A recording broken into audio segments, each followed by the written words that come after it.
संतोष जी महाराष्ट्र। राधा वल्लभ सिंह। श्री हरिवंश महाराज जी, आपके चरणों में दंडवत प्रणाम। गुरुदेव, गुरु अपराध क्या है और इससे कैसे बचें? गुरु की आज्ञा का उल्लंघन करना, गुरु की निंदा करना, गुरु में दोष दर्शन करना, ये गुरु अपराध के अंतर्गत है। गुरु की आज्ञा का उल्लंघन कर दिया तो गुरु अपराध, गुरु में दोष दर्शन किया तो गुरु अपराध, गुरु की निंदा की या सुनी तो गुरु अपराध। इससे बचना चाहिए। ये सारे भजन के प्रभाव को निष्फल कर देता है, क्योंकि भजन गुरु ही प्रदान करते हैं, नाम मंत्र उपासना। यदि उन्हीं में दोष दर्शन, उन्हीं की निंदा, उन्हीं की अवज्ञा, तो फिर भजन कैसे सफल होगा। इसलिए गुरु में साक्षात परब्रह्म बुद्धि रखकर हम अगर चलें तो हमारा सत्मार्ग पुष्ट हो जाएगा और हमारा भजन बढ़ेगा। समझ पा रहे किसका प्रश्न है? हाँ जी। मंगेश जी। राधे राधे गुरु जी। राधे राधे महाराज जी। महाराज जी, जैसे संत एकनाथ महाराज जी और जना भाई जी जैसे भक्त की सेवा करने के लिए खुद पंढरपुर के पांडुरंग जी घर आए थे, महाराज जी इस समय भगवान पांडुरंग अपने कौन से भक्त के यहाँ सेवा कर रहे हैं और क्या भगवान आज भी अपने भक्त के लिए धरती पर? क्या एकनाथ जी जान पाए थे कि हमारी सेवा में भगवान विराजमान है? नहीं जान पाए थे ना। जब भगवान ने, किसी भक्त ने भगवान ने बहुत विनय की, मुझे आप दर्शन दीजिए, भगवान ने कहा कि मैं एकनाथ जी की सेवा में हूं। क्या नाम था? श्रीखंड। शिखंडिया। मैं इस नाम से सेवा में हूं। भगवान जब ये आदेश किए तो भागा भागा आया और वो जल ला रहे थे, तो एकनाथ जी से कहा आपके यहाँ भगवान सेवा में है, दर्शन करवा दो। उनका कहाँ भगवान कहाँ सेवा में?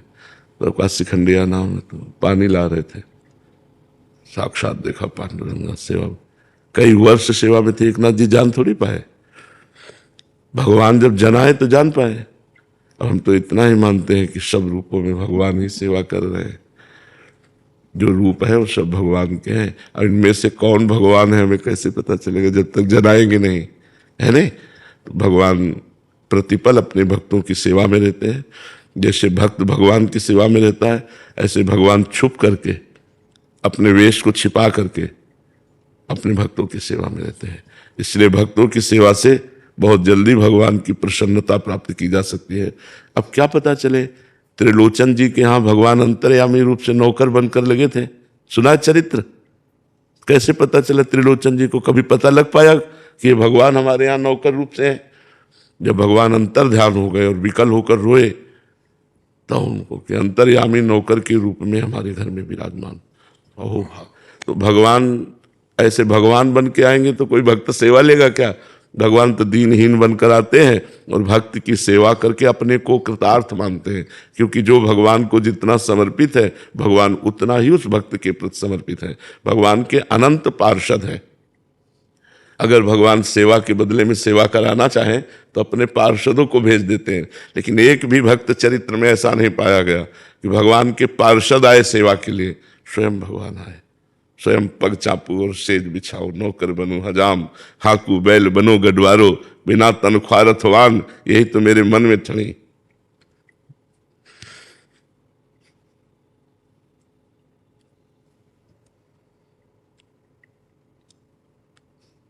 भगवान बहुत प्यार करते हैं।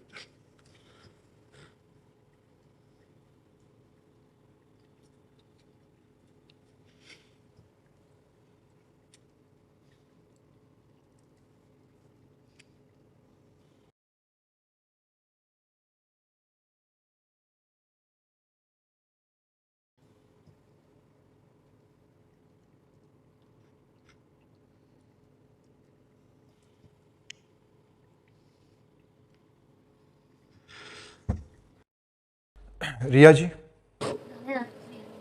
राधे राधे महाराज जी। महाराज जी, भगवान से अपना संबंध कैसे पहचाने? गुरु कृपा से। गुरु कृपा से ही संबंध का प्रादुर्भाव होता है।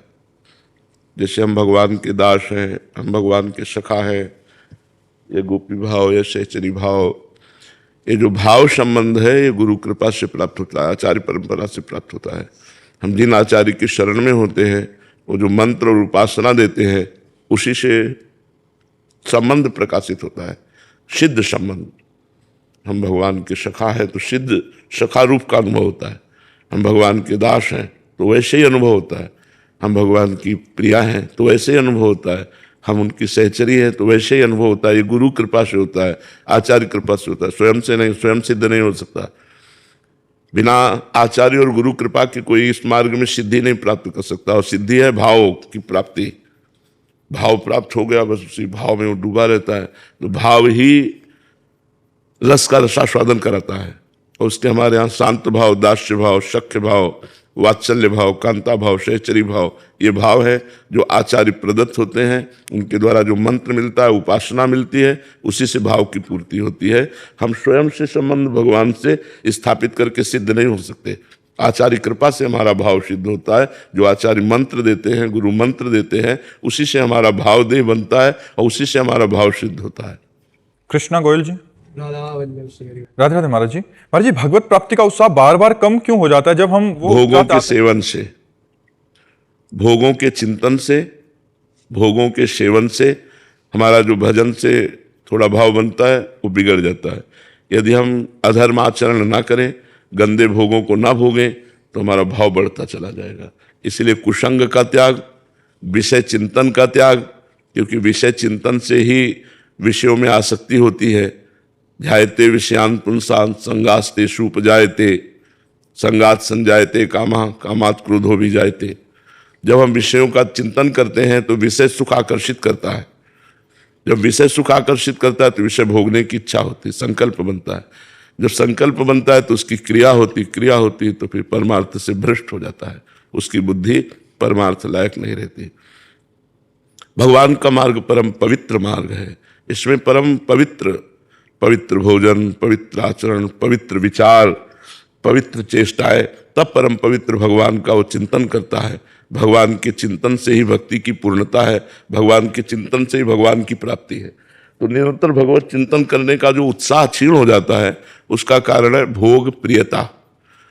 भोगों में, विषयों में जो प्रियता है, जो हमसे भोग क्रिया हो जाती है, गंदा दृश्य देखा, गंदी बात सुनी, गंदी क्रिया करी, तो हमारे भजन का जो भाव उत्सव बढ़ता है, वो उत्साह क्षीण हो जाता है। फिर कुछ ऐसे रूखा रूखा सा, भजन में रुचि नहीं रहती ऐसा। फिर सत्संग मिला, फिर पाप नष्ट हुए, फिर उत्साह बढ़ जाता है।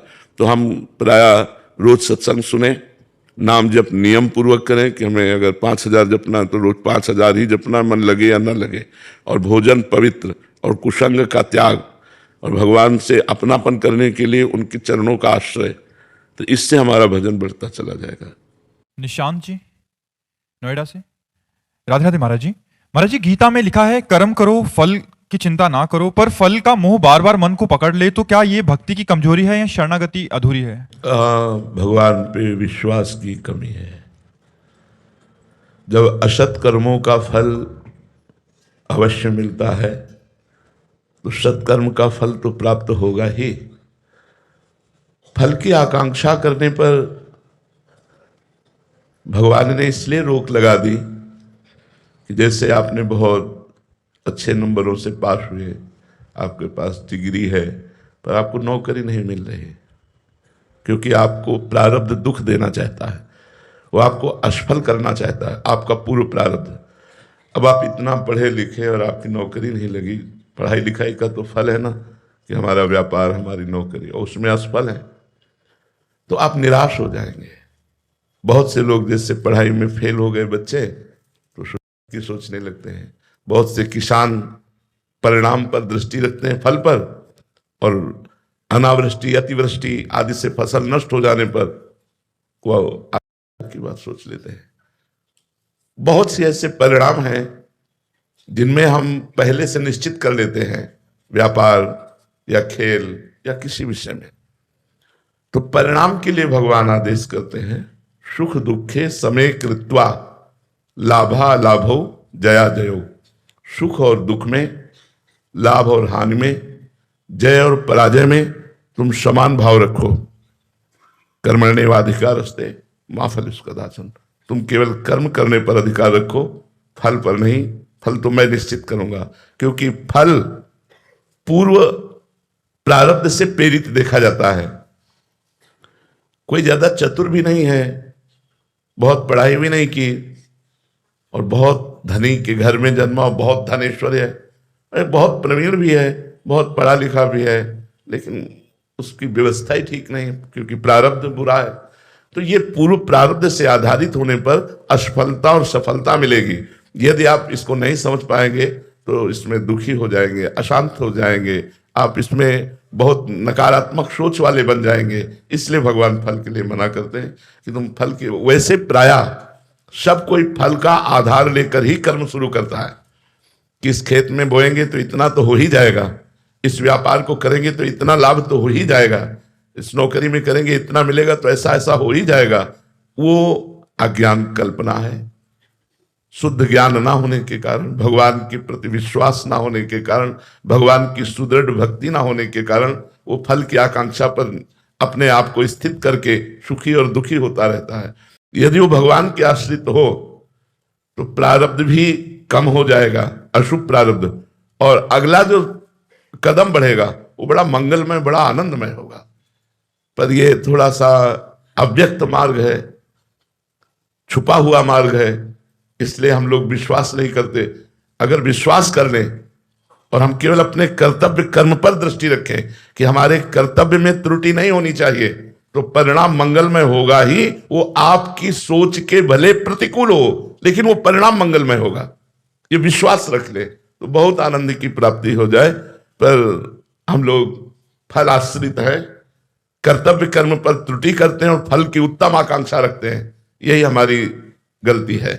कर्तव्य कर्म पर हम दृष्टि रखें, फल जो होगा वो भगवान जाने, हम फल के अधीन नहीं है। हम अपने कर्तव्य में त्रुटि नहीं होने देंगे, वो उत्तम गति को प्राप्त होता है। और वो उत्तम वीर है जो अपने कर्तव्य पर देखता है, परिणाम पर नहीं। कर्तव्य कर्म पर चूक नहीं होनी चाहिए, परिणाम तो मंगलमय ही होगा पक्का। जब गलत कर्मों का फल मिलता है तो सत्य कर्म का फल क्यों लोप हो जाएगा, वो जरूर मिलेगा, हमें उसमें निश्चिंत रहना चाहिए। पर प्रारब्ध के वशीभूत होने के कारण आपको अपनी क्रिया का उल्टा फल दिखाई दे सकता है, इसलिए आपकी अश्रद्धा और नकारात्मक सोच बन सकती है। तो अश्रद्धा और नकारात्मक सोच ना बने, इसलिए भगवान ने ऐसा आदेश किया है। रेखा सिन्हा जी पटना से, राधे राधे महाराज जी। महाराज जी, दृष्टा, साक्षी, तटस्थ भाव क्या है महाराज? एक ही बात है, साक्षी भाव, दृष्टा भाव, तटस्थ भाव, ये आत्म भाव है। जैसे मेरे मन में संकल्प उठा मैं ये दृश्य देखूं, अब इसमें देखना बहुत सूक्ष्म विषय है। देखने की क्रिया नेत्रेंद्रिय की, संकल्प करने की क्रिया मन की, और मैं देखूं ये अंतःकरण का अहंकार, जो अंतःकरण का अहंकार है वो, और मैं जो शुद्ध है, जो आत्मस्वरूप है, वो इन सबको जानने वाला है, इन सबको देखने वाला है, इन सबका साक्षी है।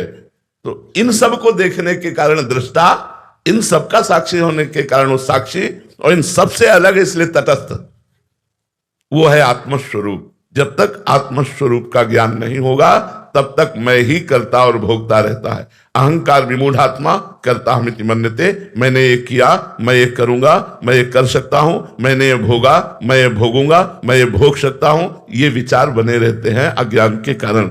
जब साक्षी भाव या दृष्टा भाव आएगा तो उसे आत्म भाव कहते हैं। वो ज्ञानी महापुरुष मोक्ष की तरफ चल पड़ता है, जो दृष्टा भाव में होता है, साक्षी भाव में होता है, तटस्थ भाव में होता है। समझ पा रहे हैं आप? हम लोग अपनी मन और इंद्रियों के गुलाम हैं, दृष्टा नहीं है। मैंने आज खाया, खाने का विषय रसेंद्री का है, संकल्प बनाने वाला मन, और मैंने आज खाया ये अनुभव अहंकार कर रहा है, मैं उसको देख रहा हूं मैंने कब खाया। तो जब ये ज्ञान हो जाता है तब वो मुक्त हो जाता है। पर ये बातों से नहीं होता। प्यास लगेगी तो प्राणों को, लेकिन हम क्या बोलते हैं, मैं बहुत प्यासा हूं, तो उस समय दृष्टा भाव रहेगा, उस समय प्यास में तदात्म भाव रहेगा, उस समय दृष्टा भाव रहेगा। मैं बहुत भूखा हूं, पीड़ा हो रही, मुझे बहुत दर्द हो रहा है, मैं दृष्टा भाव में रह पाऊंगा, उसी में चला जाऊंगा, जबकि मैं इसका दृष्टा हूं, दर्द का भोगता नहीं हूं। अब ये शुद्ध ज्ञान बिना साधना के नहीं हो सकता। जब गुरु चरणों का आश्रय लेकर साधना की जाती है, हृदय पवित्र होता है, तब जाकर के बोध होता है। ये बोध हुआ तो मोक्ष के नजदीक पहुंच गया। समझ पा रहे आप? अब जोत सिंह जी जम्मू से, राधे राधे महाराज जी। महाराज जी, मार्ग क्या है ये मतलब मेरे को जानना बाकी नहीं रह गया, बट जब साधक जानकर भी गिरता है तब उसे अपने प्रति कैसी दृष्टि रखनी चाहिए ताकि वो ना तो निराश हो। देखो, ये हम कई बार बात बता चुके हैं हमारी जानकारी का प्रयोग तभी होगा जब हमारे अंदर नाम जप का बल होगा। जानकारी तो बहुतों को है, लेकिन प्रयोग कोई बिरला कर पाता है अपनी जानकारी का। जानकारी का लाभ कोई बिरला ले पाता है। नहीं बोलो, किसको नहीं पता कि मर जाना है, किसको नहीं पता कि यहां सब छोड़ जाना है, किसको नहीं पता कि सब झूठे सुख हैं। कहां कोई इसका लाभ ले पा रहा है, उसी सुखों में मगन है, खूब कमाकर बैंक बैलेंस बढ़ाने में मगन है, और पता नहीं कि शाम मिलेगी कि नहीं मिलेगी। प्लान सैकड़ों वर्ष का है, ठिकाना सेकंड का नहीं है। कहां ज्ञान है? तो जानकारी का लाभ हम तभी ले सकते हैं जब डट के नाम जप करें। नाम जप के बिना जानकारी का हम प्रयोग नहीं कर पाएंगे। जैसे आपने कहा, साधन पथ का हमें ज्ञान है, पर हम गिर जाते हैं। गिर जाना कोई बहुत बड़ी बात नहीं है। जो मार्ग में चलता है वही फिसलता है, गिरता है, लेकिन गिरे पड़े रहना ये बड़ी बात हो गई। गिरा और उठ के चल दिया और अनुभव किया कि मैं क्यों गिरा, कहां चूक हुई, वो साधक आगे निकल जाता है। अगर हम गिर करके और उन्हीं भोगों में रमण करने लगे तो साधक ही नहीं है। गिरने पर हमें बहुत पश्चाताप होना चाहिए, बहुत जलन होनी चाहिए, और हमें अपनी त्रुटि खोजनी चाहिए कि मैं यहाँ क्यों लड़खड़ाया, मैं यहाँ क्यों गिरा, इन भोगों में मैं क्यों परास्त हो गया, और उस त्रुटि को दूर करना चाहिए। दूर करके फिर आगे चलना चाहिए। साधक को कभी निराश होना ही नहीं चाहिए, चाहे जितनी बार गिर जाए उसे निराश नहीं होना चाहिए, क्योंकि ये सत मार्ग है, बड़ा फिसलन का मार्ग है। इसमें जमा जमा के पैर चला जाता है, नहीं तो अच्छे अच्छे को ये गिरा देता है माया की फिसलन। काम, क्रोध, लोभ, मोह, मद, मत्सर आदि इतने भयानक है ये कि जरा सी चूक हुई कि हम गिर जाते हैं। इसलिए खूब नाम जप करो। नाम जप से अध्यात्म बल बढ़ेगा। अध्यात्म बल से हम इन विषयों पर, विकारों पर विजय प्राप्त कर पाएंगे। शिल्पी अग्रवाल जी, महाराज जी, हम भगवान के बच्चे हैं तो क्षमा प्रार्थी होने के बाद भी भगवान दंड रूपी कर्म नहीं काटते, उन्हें भोगना ही क्यों पड़ता है? हमारे हृदय से क्षमा प्रार्थी नहीं हुए। अगर हृदय से क्षमा प्रार्थी हो जाए तो सन्मुख होए जीव मोय जबहि, जन्म कोटि अघनासों तबहि। मेरे सन्मुख हो जाए तो करोड़ों जन्मों के पाप नष्ट कर देता हूं। हाँ, झूठी क्षमा मांगते हैं, सुबह फिर वही कर रहा है, शाम के फिर वही कर रहा है, फिर वही मनमानी आचरण कर रहा है, तो दंडनीय तो है ही हम लोग। क्षमा मांगने का मतलब होता है आज के बाद नहीं, अब लो नसानी अब ना नसई हो, तो मुक्त हो जाओगे। अनेक जन्मों के अपराध भगवान क्षमा कर देते हैं। कोटि विप्र बदला गए जाहू आए शरण तज। भगवान के सामने नाटक करते हैं क्षमा का। क्या हृदय में वास्तविक ताप हुआ कि मेरे से गलती हुई? अगर वास्तविक दुख हुआ, वास्तविक ताप हुआ, वो दोबारा गलती नहीं होनी चाहिए। अगर ऐसी क्षमा मांगो तो देखो भगवान माफ कर देते हैं कि नहीं माफ कर देते। बेईमानी हमारे अंदर भरी हुई है, ईमानदारी से हम क्षमा नहीं मांगते। भगवान मुझे क्षमा कर दो, मेरे से गलती हो गई, फिर पाप करते हैं, फिर मनमानी आचरण करते हैं। जिस दिन से हमको पता लग जाए कि हमारे गलत कदम जा रहे हैं, वहीं से रोक लिया और वापस भगवान की तरफ चले, अपने आप सब क्षमा हो गया। अनंत जन्मों के पाप नष्ट हो जाएंगे और भगवान का साक्षात्कार हो जाएगा। अब लो नसानी अब ना नसई हो। लेकिन कहाँ ऐसी क्षमा मांगते हैं? ऐसी क्षमा कहाँ मांगते हैं? वो परमपिता जब तुम्हें देख रहा है कि बार बार शास्त्र संग, संत संग और तुम्हारे अंदर प्रेरणा कर रहा है ये गलत है, फिर भी तुम नहीं मान रहे हो, तो दंड भोगोगे ही, दंड भुगतना पड़ेगा। वो कुसुम से भी कोमल है और वज्र से भी कठोर है। कोई भी पिता अपने अधर्माचरण करने वाले पुत्र का, या वो अधर्माचरण वाला है तो साथ देगा, नहीं तो नहीं साथ देगा। तो परम पिता कुसुम से भी कोमल है और वज्र से भी कठोर है। कुसुमादपि कोमलानी वज्रादपि कठोरानी। यदि आप बार बार आज्ञा का उल्लंघन करेंगे, मनमानी आचरण करेंगे, पापाचरण करेंगे, तो वज्र से भी कठोर, बिना दंड दिए आपको नहीं छोड़ेगा। और अगर हृदय से हम भगवान की शरण में हो जाते हैं तो हमारा इतिहास साक्षी है, बड़े बड़े पापी, वैश्यागामी, नीच आचरण करने वाले महान पुरुष बन गए, भगवान ने उन्हें महात्मा बना दिया। अपिचि सुदुराचारो भजते माम अनन्य भाग साधु समंतव्या सम्यक व्यवस्थिता है सा। जो सम्यक बुद्धि के द्वारा भगवान के चरणों का आश्रय ले लिया और अब लो नसानी अब ना नसई हो और चल पड़ा भगवान की तरफ, तो कोटि जन्म अघनासों तबहि। उसी क्षण करोड़ों जन्मों के पाप नष्ट हो जाते हैं। हाँ, इस शरीर का जो प्रारब्ध बना हुआ है वो भोगना पड़ता है।